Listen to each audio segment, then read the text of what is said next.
Jungle.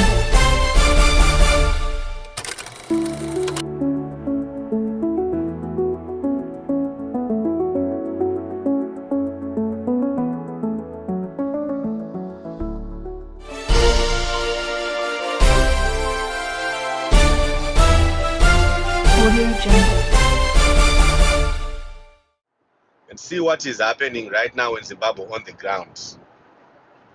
I think we can agree on this space that 2028 is gone. Zanu PF are just going to do the same thing, something that they they ran a trial or a pilot in 2023, and that pilot was we'll have an election.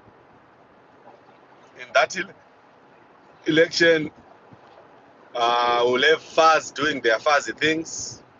Certain polling stations will not have ballot papers. Voting is going to be extended.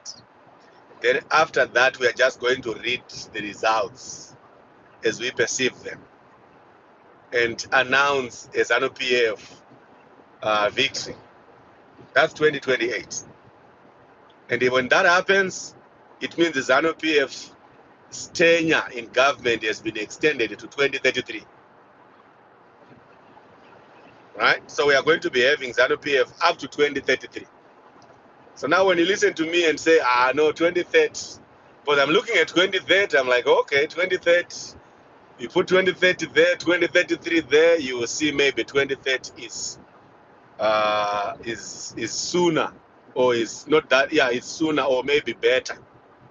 But I also accept the argument from the other side, because I'm seeing attempts from people, my brother Jindara included, attempts to say we need to protect the constitution. But the question that I would want to ask for Zimbabweans is, you guys, when have you managed to do that? When have you managed to defend anything in the courts,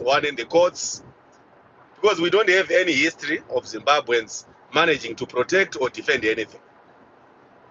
But now, because there's this thing which is called 2030, and to some of my brothers, I think it's fashionable to just say no to 2030. So we needed to have legal experts. Do you want them to come and do what? You want them to come and tell you that it's impossible for 2030 when you are dealing with a delinquent player like Zanu PF? Just, Titus, let's go back to 2016. Invite the legal experts and ask them, is it possible to remove a sitting president with the intervention or the help of the military using section, I don't know, 200 Chakadaro from the Constitution? Legal experts would have told you that it's impossible. It's utterly impossible. That is not going to happen. But when you're dealing with Zanu PF, anything can happen. The legal experts would tell you that 2023 was a sham election. Based on the SADC principles and guidelines, it was a sham election. Therefore, Mnangagwa is illegitimate, and for that reason, he does not have power, according to the presentation that was made by my brother, where he was talking about the executive. Where do they get their legitimate power and authority from? Right? So legal experts will tell you he doesn't have that authority. He doesn't have the social contract. Right? But Zanu PF, did that stop Zanu PF? That did not stop Zanu PF. So legal opinions, legal experts, as long as you are going to sit in a kangaroo court in Zimbabwe, as long as you are going to have Malaba presiding over that, then no legal expert or argument will stop Mnangagwa. I hope you guys were following at some point in time the Mike Chimombe's case, where a whole sitting judge will come to a court as if they are coming to a lecture. So they will lecture you on how you gave evidence. They will lecture you on your witnesses, on your statements. So everyone will need to come with a notebook.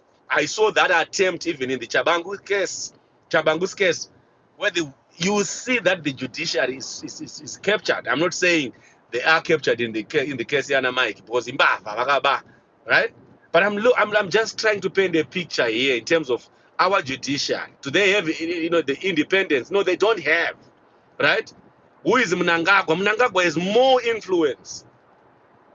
So do you think there's any one magistrate, any judge, constitutional judge, who is going to stand against Mnangagwa? I don't think so. So what am I saying and what am I proposing? Up until we realize as Zimbabweans that lawyers are not coming to our rescue, the courts are not coming to our rescue, neither main actors are going to come to our rescue. What we are fighting right now is not a Mnangagwa problem. Our problem is not the extension of Mnangagwa's stay to 2030, but that's a Zanu PF problem. Right? Zanu PF was supposed to nominate their president for 2028, who is going to win anyway through a rigged process.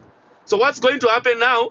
Through their internal fights, whoever was supposed to take over in 2028, they are Wana Mnangagwa when he says he wants to extend, and it's not our problem. Our problem is a Zanu PF problem where we need to confront the war system, remove Zanu PF, and we cannot do that through courts.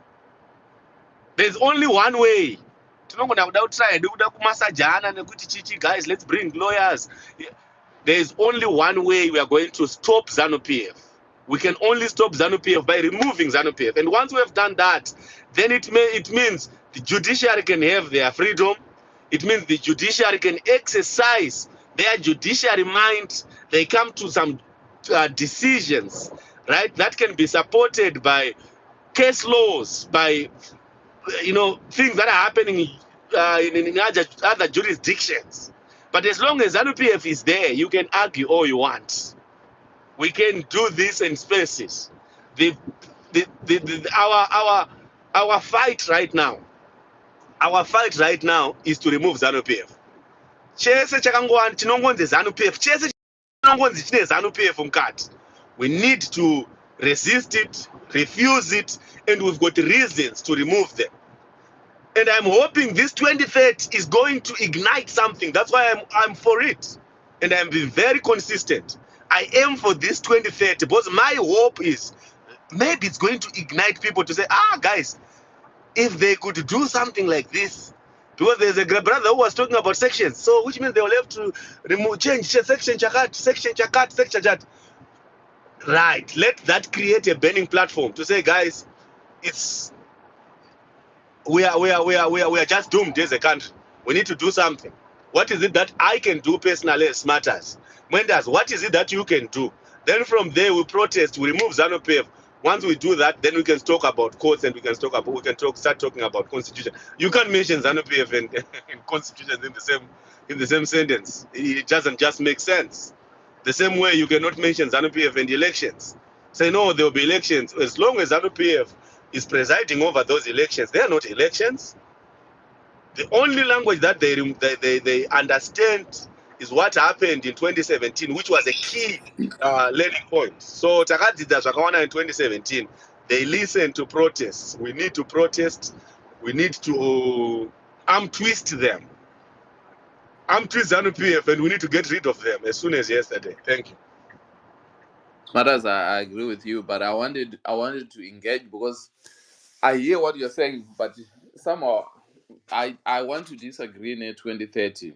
Yeah, simply because I think defending the constitution should be number one. We cannot allow Kuti, even if we know Kuti 2028 my elections, they will manipulate as they've always done. I think defending the 5-year electoral cycle is should be non-negotiable. Because basically, don't you think Kuti Taka accept 2030? Takutoita legitimatize your whatever, whether it's dictatorship, whether you want to call it kuti a mafia state, whether you want to call it a monarchy, but we basically legitimatizing that. So in end, I feel good. I don't think it should. I think yes, maybe we need to redefine the playing field. I don't know what that means. As in electoral reforms, maybe that's essential. Demonstrations. Yes, I do agree with those things, but I still think 2030 should be stopped just for the benefit of all Zimbabweans. Because once we legally let them go on and do that, what else can they stop it? So anyway, it's It's my No, no, thinking. no, that's fine. I think you are very right. To be honest with you, you are very right. 2028, it gives you a fighting spirit. I totally accept. Hopefully, in 2028, there's not going to be Chabangu, which is a very plausible, I think it's a very good argument, to be honest with you, Mhm. right? There Mhm. is a possibility that there's going to be another opposition with MPs that are going to make it difficult maybe for Zanu PF to change laws then, in 2028. So I totally understand that. Right. But we will still submit that our fight is not just limited to Mnangagwa, uh, you know, trying to, because he has bastardized the constitution. People talk about the 2013 constitution. This is not even a 2013 constitution. If you look at the number of amendments, power is now centralized in Mnangagwa's office, and that's a fact. So we need to do something about it. Our fight right now, right, is for us to stop Zanu PF. I don't think we'll be able to stop them in 2028. Let's say they say, okay, guys, you know what, Mnangagwa is not going to extend his term. There's going to be a new Zanu PF president. Who is that Zanu PF president? Maybe it's going to be Chiwenga. So Chiwenga is going to be, he will sit back and relax, knowing that he has 2 terms. So Trinket Chiwenga up to 2038. Mhm. So it's a vicious cycle. At some point in time, we need to stop that cycle. We need to stop it. So them making some own goals, Vachita say Vachi 2030, if it's going to cause Zimbabweans to act, then let it be. Right. No, thanks for that, Smarters. Thanks for that. Katinzwa, Mwendas. Chinzara, you've got your hand Oh, up. Do you oh, want to say something quick? Then I got Mwendas. And this one's watching Zara. oh, Chizaro, you want to say something? I can't hear you. And I don't know that Kwandiri is a listener. Oh, is it? Okay. Yes, his hand was up, but Oh, Okay. oh, okay. Can you Ari, hear Right. me? Ari, for, I'm Ari, awful. Ari, for, I'm awful. Nikitaka. Right. Can you hear me? Yeah, now I can hear you. Just hold on. Okay. Just it's just a few. Additional point. The reason why digital is legal advice matters, my brother, is I think one of the Batsranema tools how to fight. This as general citizens, as well. I think we go through my legal processes. Which someone wants to tamper around with our constitution. I think it's good for record keeps so that in history we have something to tell Kuti. Someone wanted to tamper around with the constitution. This is what happens. I think it's good for the record keeps. Thank you. Right. No, thanks for that. Uncle, you were saying something? Okay.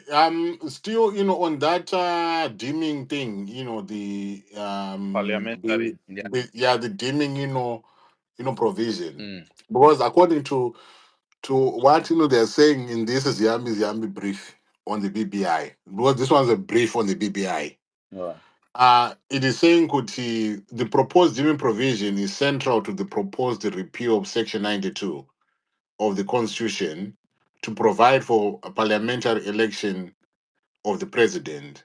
This would support and be in tandem with the proposed amendment to the Constitution, a key intervention of the proposed BBI omnibus amendment to the Constitution, which is amendment number 3, to amend Section 143(1) of the Constitution to extend Parliament's term and to suspend elections for 2 election cycles, so it's 10 years. So if they do away with 92, they will then amend 143(1) to say the parliamentary period is no longer 5 years, it is now 10 years. So it means what then happens is, they then go on to say the necessity and motivation are to void an immediate election. By so doing, that is the motivation. The cooling off period, for this, the propose, this BBI is proposing that the cooling off period where we don't have election is 22 December 2025 to 23 December 2035. and it aims to eliminate elections to break the cycle of toxic electoral disputes. An immediate parliamentary election to select a president after repealing Section 92 would undermine this goal as it risks replicating the polarization and disputes of past elections, even in a parliamentary setting. So they don't even want to hear about electing a president.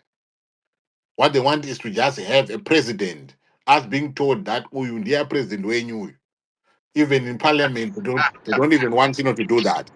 And then and then it says, furthermore, the deeming provision should ensure continuity by deeming President Mnangagwa elected by parliament. So it's just deeming him. We deem him to be elected by parliament. And that takes away the provision of needing or that takes away the need to have an election.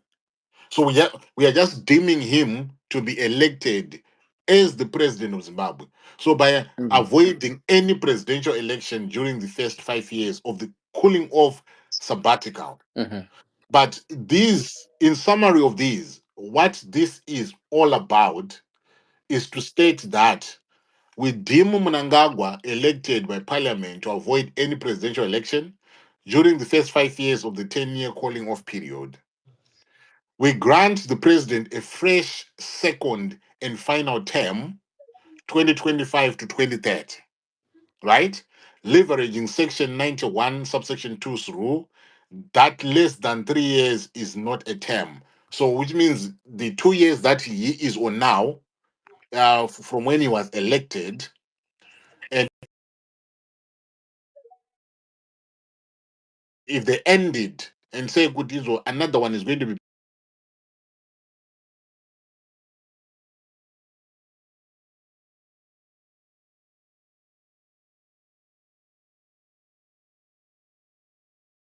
being disqualified if they have served more than 2 terms.